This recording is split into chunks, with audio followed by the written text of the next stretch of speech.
Chiral density levels in this region have been fluctuating wildly. We've been seeing a lot of gatequakes and seismic activity as well. It's almost certainly related to recent shifts in the tar currents. Our analysis of these anomalies has led us to believe that the arrival of a giant BT is all but imminent. What the data doesn't tell us is exactly where it might appear. Our chiral monitoring equipment just wasn't precise enough to zero in. Now that you've connected us to the network, though, we should be able to make more accurate predictions. We seriously owe you. Well, the delivery you were kind enough to bring us contained a shipment of MP bullets that have anti-BT properties. This ammunition will turn your average assault rifle into a BT killing machine. You can also fabricate blood grenades if you want to keep a few on hand. Before you head back out, review your options and requisition any weapons you think you might need. We've set aside a ton of extra materials just for this purpose. It's hard to know when this giant BT is going to appear. So for now, you should rest up in your private room and prepare for a potential fight. That's both mine and Deadman's recommendation. We'll keep you posted, Sam.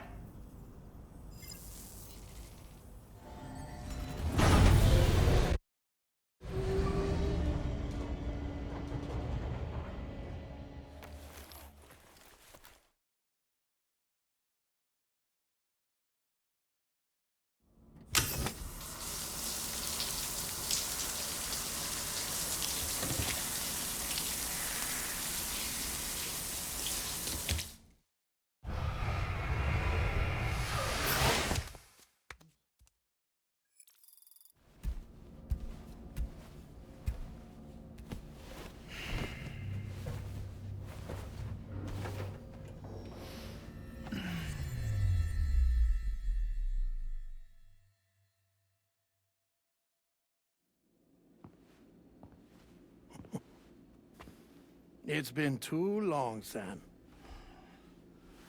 You were a good friend to me. One I could never forget.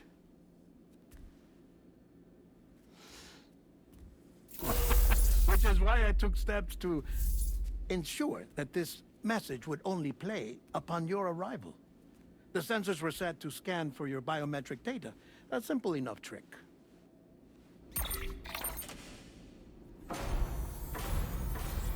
Now, this was originally a geophysics laboratory established for the study of earthquakes.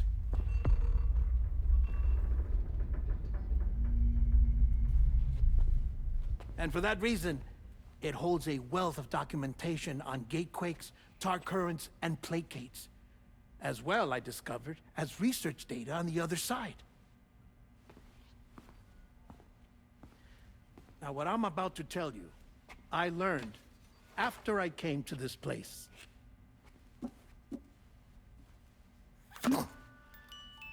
Imagine that this is the lab. Though it's relatively close to the northern tip of South America, the continent is entirely cut off from us by a tar belt. And so we have no idea what's going on down there. Nor do we know the state of any continent other than our own. The researchers here were trying to establish contact with the rest of the world. They were well equipped to do so, as the facility had once been used to launch research satellites.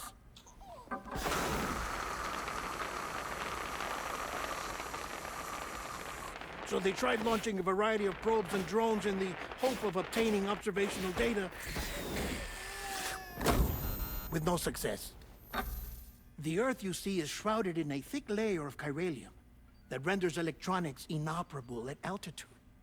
So they tried sending ships across the ocean. Oh, yes. Oh, but that failed too. The high concentration of chiralium in open water proved too corrosive, invariably causing them to sink.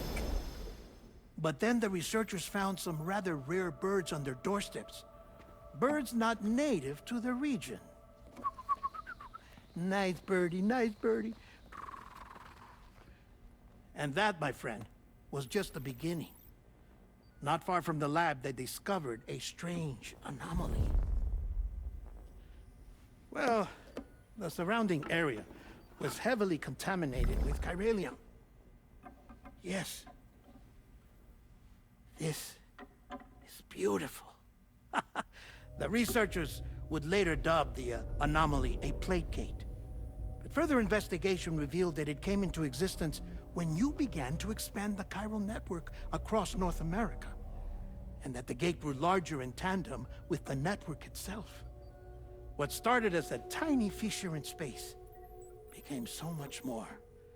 The researchers duly installed cameras to study the gate and its surrounding area. Now, to their surprise, they caught footage of some unusual marsupials. Yes, a kind you wouldn't expect to normally encounter in Central America, like the birds. But to confirm their suspicions, they sent an autonomous robot through the gate. The soil samples it collected were consistent with the archived geological data from the southern hemisphere.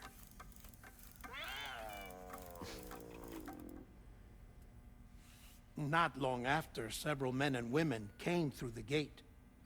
They spoke English, and they confirmed that they had indeed come from faraway Australia.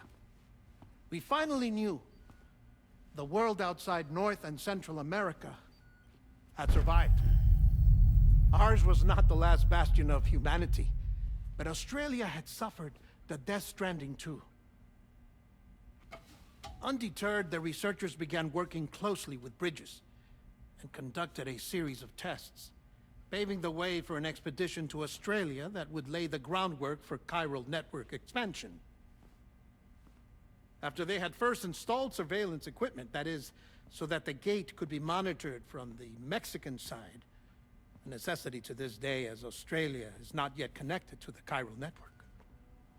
The UCA may not have dreams of conquest and control, but they aren't about to let just anyone use the gate. Indeed, that's one of the reasons they were so determined to connect Australia to the network in the first place. Well, I suppose that's all I have to say about the plate gate. There's something else that I need to tell you, though. Something far more important. Mind if I pause it here? I have to go take a shower. Gatequake detected. Sam, a gigantic BT just showed up outside. We're prepping weapons for you now. Access the terminal up top and take whatever you need. We're counting on you.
Sam, this is Alex. You did it! We've confirmed the chiral crystallization of the giant BT. Local chiral density is already dropping fast. I think we can all rest easy for now. You've saved a lot of lives by killing that monstrosity. We won't forget that. Head to the research lab's private room and take a break. You've earned it.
As I said before, there's something I need to tell you. It's about Lou.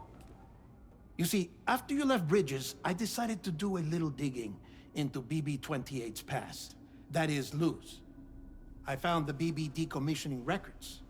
Now, according to them, BB-28 was flagged for disposal and subsequently incinerated 4 years ago, long before you and Lou first met. That's BB-28? This is the child officially identified as BB-28. But if you look closer, Sam, you see at once that it can't possibly be Lou. Right there at the elbow, where the birthmark should be. Nothing. Which means we have another BB-28 on our hands.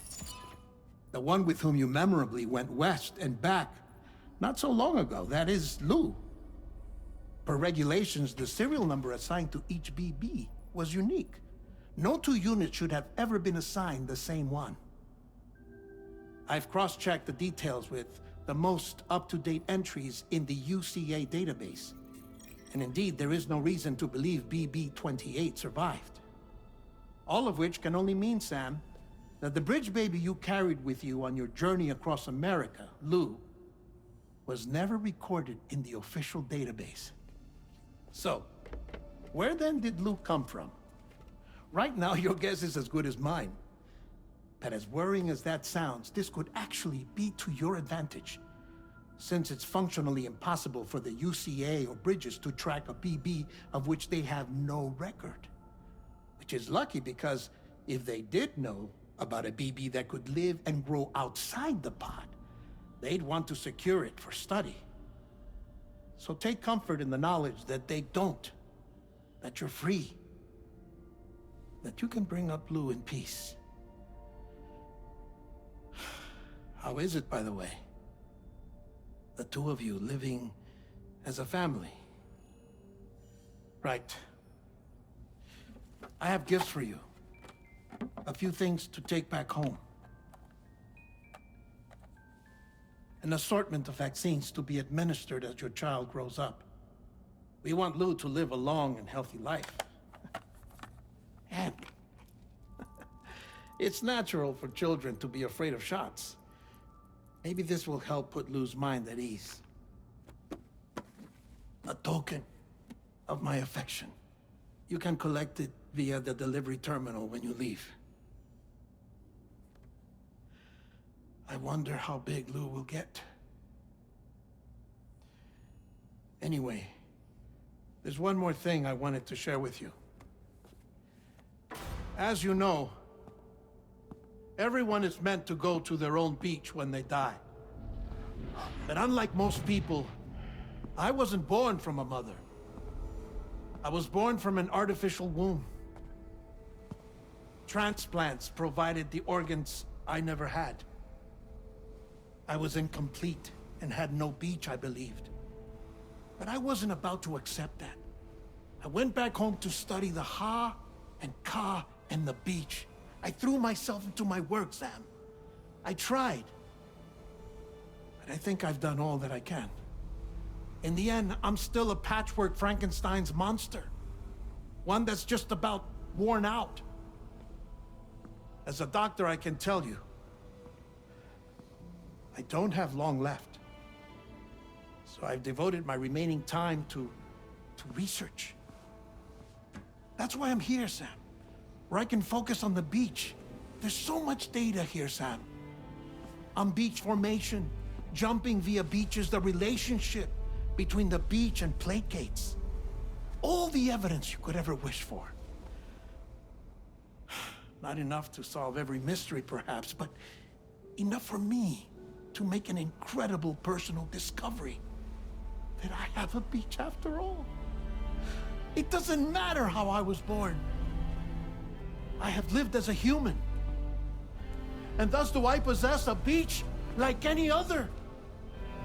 I am not a machine, but a person with a Ha and a Ka and a beach to go with them.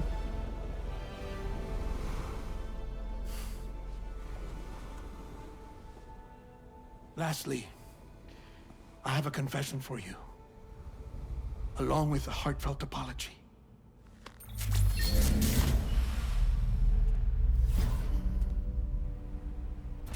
I told you once that I didn't have dooms. But that's not actually true. Not that I was lying, you understand. I just didn't know. It was only after I found my beach that I realized. Chiral allergic reaction. I can feel it getting closer. I'm off to the beach, Sam. To my beach. Take care of yourself.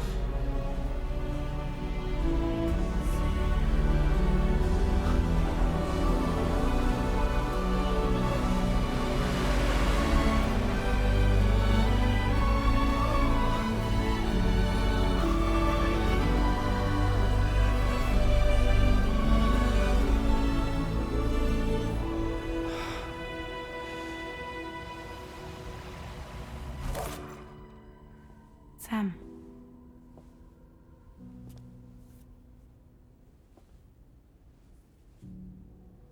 Did you know about this? No. It's news to me, too.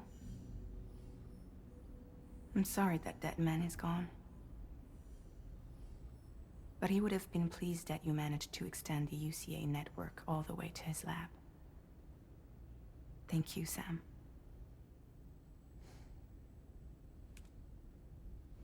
I guess I'm homeward bound. Missing little Lou that badly?